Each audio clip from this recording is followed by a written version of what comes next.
welcome to 5 tips to learn lesser studied languages. So I'm basing this on my experience primarily learning Guarani, which is an indigenous language spoken in Paraguay and surrounding countries in South America that is by no means a minority language. It's spoken by 6 million people, so it's not like it's been, struggling for speakers. Of course, it has its own problems and situations and everything like that, but it's not like there's 3 speakers left in the world or anything like that, okay? So it's different.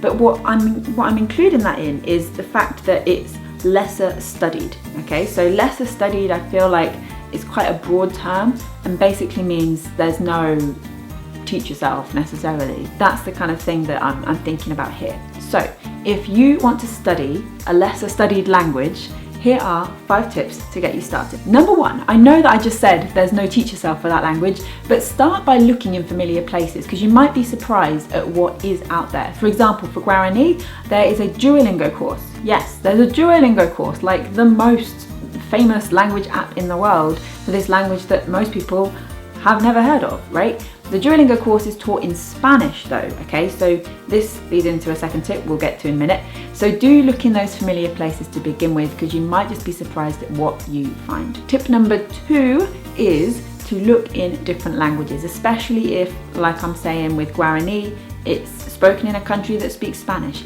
So there's not as much out there for English speakers, but there's quite a bit out there that is teaching you in Spanish. So try looking in different languages. If you have a connection between a language that you know already and the lesser studied language, then that could be really, really helpful here. For example, learning Catalan, there might be some extra resources you can take advantage of that are in Spanish. If you're learning, let's think of another example. If you want to learn, let's say, Javanese, there might be more resources available for you in Indonesian than in English, okay? So just a couple of examples to see how this could work. So think about where that language is spoken, what the language is that's most kind of popular or used around that language, and see if there's anything in that language. Start searching in that language. Tip number 3 is Live Lingua, and I don't often do this in these kind of videos to just recommend like one thing, but Live Lingua is a website, livelingua.com. It has tons of free resources they've collected in one place. So the Peace Corps, and I always get the letters the wrong way around, the FSI and the DLI, I think it is. I think they're the right way around. There's tons and tons of free courses, all kind of PDF, kind of old style courses. And although they may not necessarily be all that relevant for you, for example, the Peace Corps one for Guarani has some stuff about like meeting your family and and telling people in the village where you're staying, how blah blah is going, right? All of that stuff, because that's what's relevant to the people it's designed for. You can still use them. It can still give you that sort of core resource that you might be lacking because of they're not perhaps being this kind of common resource that you'd look to first. Tip number 4 is religious stuff. If you're really, really struggling for audio or for texts to read, then see if there's anything religious that exists in that language that could help you out. And even if you're not religious yourself, it's content. If you're really, really struggling to find stuff, then it's content that will exist.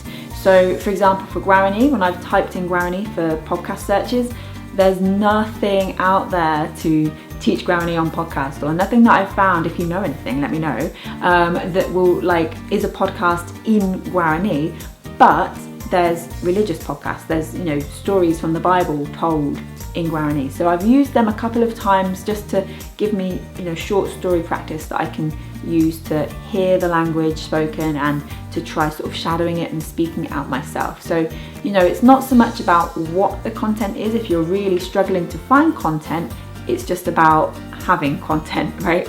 So religious stuff can be a great sort of place to find that if you're really, really stuck. And tip number 5, tell people.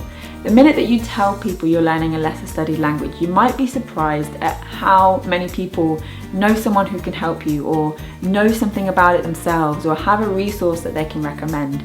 I've been to a couple of language events now since I've started learning Guarani, and I've been sent like PDFs from multiple people about the language, about the grammar, those kind of things that I would never have found on my own. So do tell people, and you'll be surprised at what's out there. And also, kind of a little extra thing, If you do get the chance to visit the place that speaks this language, then do look around while you're there for resources as well, because there might be stuff that you can't get online, that you can't get from where you are, that exists only in the country. For example, for Guarani, I have this lovely collection of 5 books. When I was online at home looking, I couldn't find a thing. I found one dictionary, I think that was it, on Amazon. You know, maybe I wasn't looking hard enough, but there was nowhere I could find these books, at least not for a decent price, I guess. But these, I've got a small kids reader, a dictionary, a course book, a grammar book, and like a full-on kind of bilingual, thicker reader book, and amazing. You know, it's really helped to shape my studies. So if you do get the chance to go, definitely have a closer look around for resources as well. Okay, it was kind of 6 tips, I guess, like a little bonus tip on the end, but that's all good, that's all good. And there we go. Are you learning a lesser studied language, or have you tried in the past? How did it go? What are your tips for doing so? Let me know in the comments below, and as always, remember to subscribe for regular language learning videos. I will see you very soon. Thank you, bye!